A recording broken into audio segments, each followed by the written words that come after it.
Baiklah murid-murid, setelah lihat video sebentar tadi, apa yang Anda fikirkan mengenai video tersebut? Okey, baiklah, video-video tersebut telah menunjukkan kita cara bagaimana kita hendak membuat dalgona Milo. Apa kaitan dia dengan pembelajaran kita pada hari ini?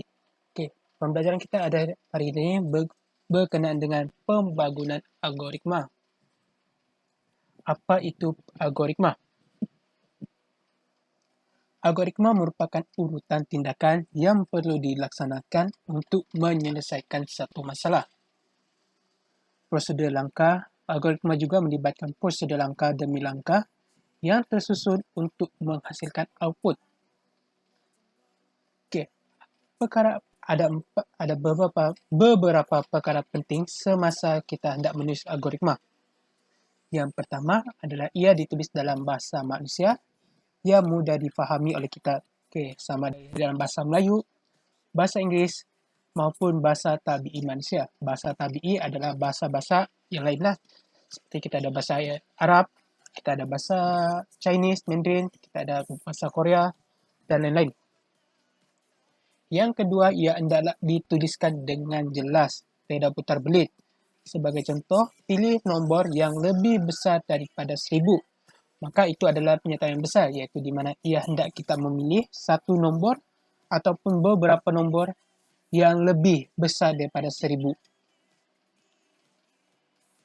Okey, yang ketiga, urutan langkah hendaklah dinyatakan dengan betul, iaitu di mana apa yang langkah yang pertama kita nak buat, lepas langkah pertama diteruskan dengan langkah yang seterusnya.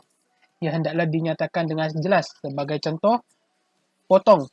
Potong apa? Ia boleh memberi banyak maksud. Ia boleh jadi potong kek, ia boleh menjadi potong ikan dan sebagainya.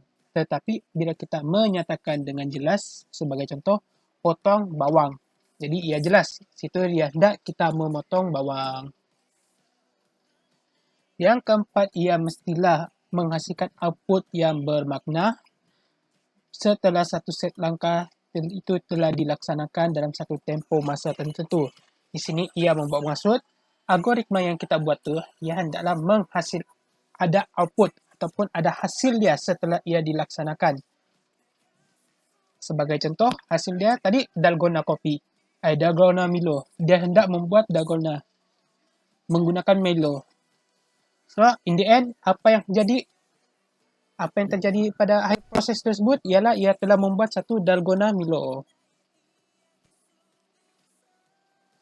Baiklah, kita masuk kepada persekitaran algoritma. Ini adalah contoh algoritma. Okey. Berdasarkan dua ni, kita boleh lihat persekitaran algoritma itu kita boleh bahagikan kepada dua. Atau algoritma itu sendiri kita boleh bahagikan kepada dua. Iaitu pseudocode.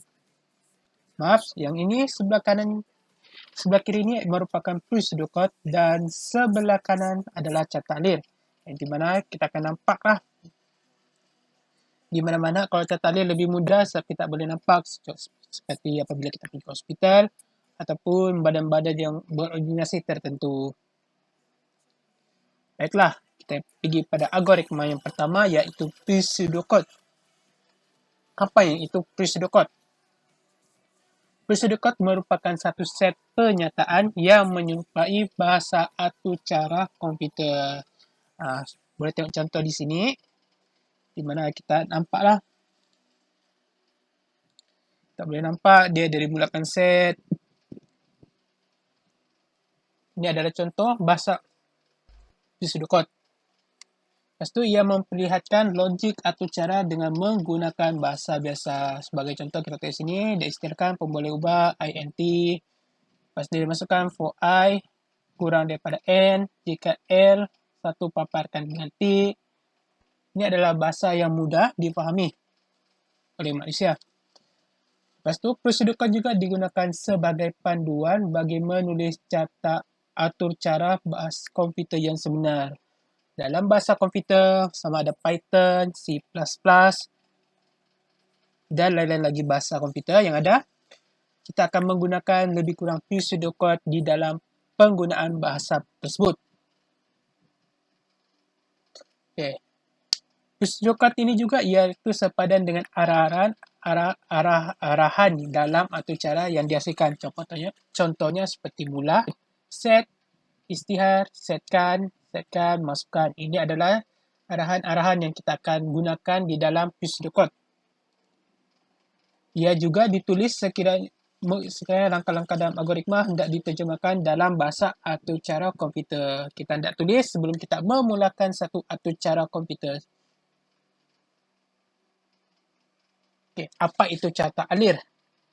Tadi kita sudah melihat pseudocode. Kali ini kita lihat pula carta alir. Apa itu carta alir? Carta alir merupakan gambar raja yang menggunakan simbol-simbol geometri untuk menunjukkan langkah-langkah dalam algoritma. Seperti yang Anda lihat di sebelah kanan, ini adalah contoh carta alir. Yang mana ia menggunakan satu gambar-gambar raja ataupun simbol geometri yang mudah difahami. Ia lebih mudah difahami berbanding algoritma sebab ia dalam bentuk gambar raja. Ia boleh juga digunakan untuk menyerahkan logik atau urutan sesuatu atau cara komputer. Kita juga boleh gunakan dia untuk menunjukkan bagaimana satu komputer itu berfungsi. Sebagai contoh, apabila kita hendak menghidupkan komputer, kita akan mula di atas. Kita akan lihat apa kita akan isi di sini. Contoh, hidupkan komputer dan seterusnya sehinggalah kita tamat. Yang ketiga ialah setiap simbol mewakili aktiviti atau aktiviti bagi langkah yang akan dilaksanakan oleh program ataupun sesuatu. Geometri ini dia menunjukkan dia bermula untuk apa dan apa fungsi dia. Ini kita boleh lihat sebagai makna bagi simbol tersebut di dalam satu carta alir. Bermula daripada simbol oval, segi empat sama. Lepas itu kita ada bentuk diamond yang merujuk kepada makna atau fungsi dia sebagai pilihan.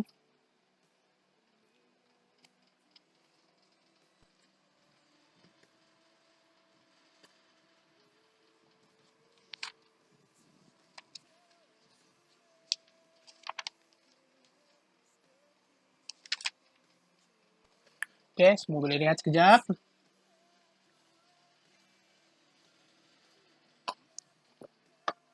Baiklah, kita sambung kepada pembelajaran kita pada pagi ini, iaitu melibatkan pseudocode dan carta alir yang melibatkan struktur kawalan pilihan, iaitu di mana langkah yang memecahkan apa itu carta alir, iaitu merujuk kepada langkah yang akan memecahkan aliran algoritma kepada dua ataupun lebih pilihan. Setiap set pecahan ini mempunyai set langkah yang berbeza untuk dilaksanakan.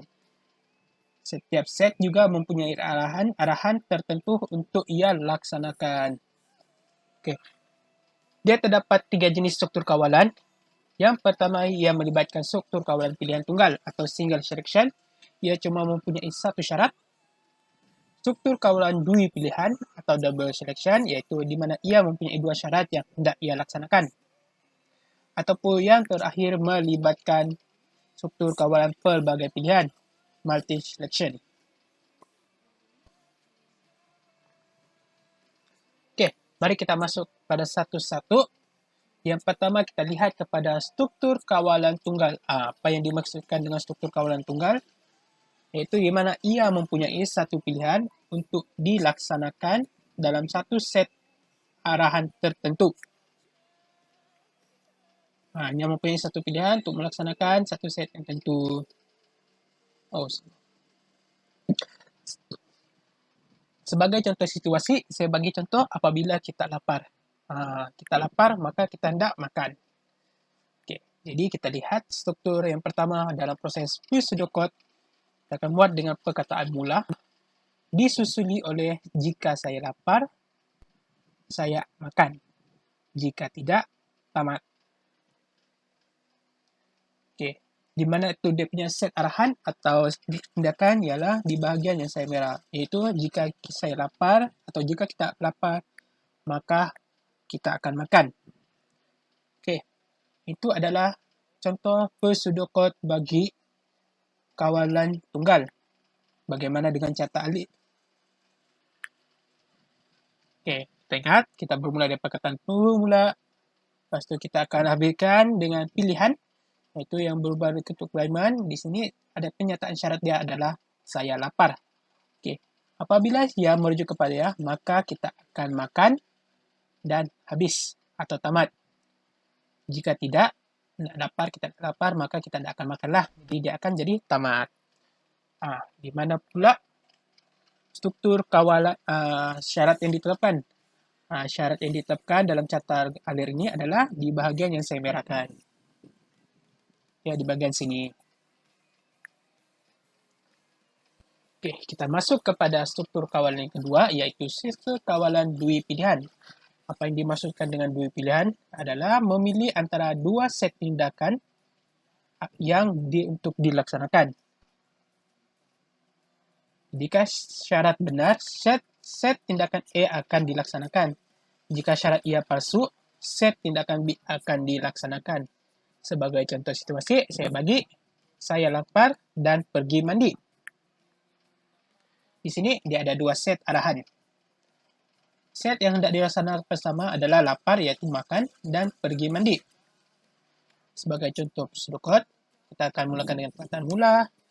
Jika lapar, saya makan. Jika tidak, saya pergi mandi. Jika tidak, tamat. Okey. Di manakah arahan tersebut? Ya, adalah di sini.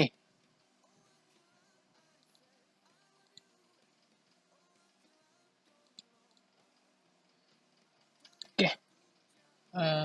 Tukar. Okay. Set arahan yang pertama adalah jika makan. Jika saya lapar. Dan ini yang set yang kedua, pergi mandi. Ini set satu. Arahan yang pertama. Set yang kedua hendak dilaksanakan.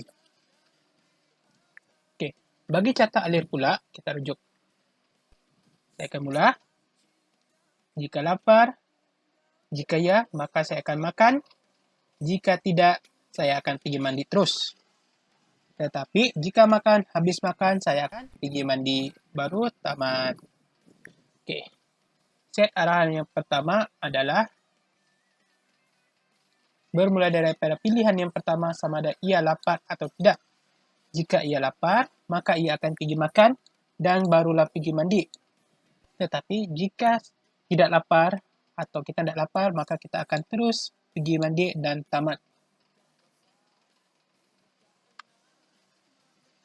Okey, struktur pembakalan pelbagai pilihan merujuk kepada mempunyai lebih daripada dua set tindakan yang berlainan sebagai pilihan untuk ia laksanakan. Set tindakan bergantung kepada pilihan yang benar. Sebagai contoh, sewaktu kita hendak membuat kopi. Okey, cikgu suka minum kopi. Jadi cikgu bagi contoh buat kopi. Okey, pseudocode. Seperti biasa, kita akan bermulakan dengan perkataan mula. Yang pertama, cikgu akan masukkan kopi dulu. Jika cikgu mau gula, cikgu akan tambah sedikit gula. Cikgu akan tambah gula. Jika mahu krim, tambah krim. Ya, ini untuk pseudocode. Jika tidak, masukkan air. tamat jika.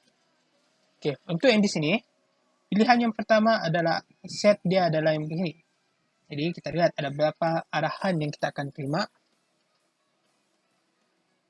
Kita ada 1 set yang hendak dimulakan, 2 set, dan 3 masukkan akhir atau set yang terakhir, tindakan yang hendak kita laksanakan.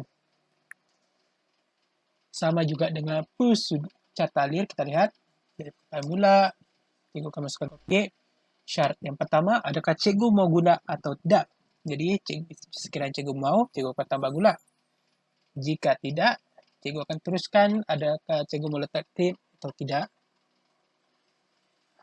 Barulah yang step terakhir kita akan tambah akhir. Baru tamat. Ini set syarat yang pertama. Syarat yang kedua dan syarat yang ketiga sebelum ia berakhir. 1, 2, 3. Jadi inilah contoh struktur kawalan pelbagai pilihan dari mana ia bermula sehingga ia berakhir. Okey, seterusnya. Okey, sebagai imbas kembali apa yang telah kita pelajari pada hari ini, kita terdapat 3 pilihan struktur kawalan. Iaitu yang pertama, kita melibatkan struktur. Kita bermula dari awal, algoritma yang melibatkan langkah-langkah maupun prosedur yang digunakan dalam bahasa tabi'i manusia atau bahasa yang mudah difahami. Kita juga telah mempelajari 2 jenis algoritma, iaitu yang pertama melibatkan algoritma prosedur kod, yang kedua melibatkan carta alir. Kita juga telah mempelajari struktur kawalan, pilihan tunggal, 2 pilihan, dan struktur kawalan pelbagai pilihan. Sekian, terima kasih.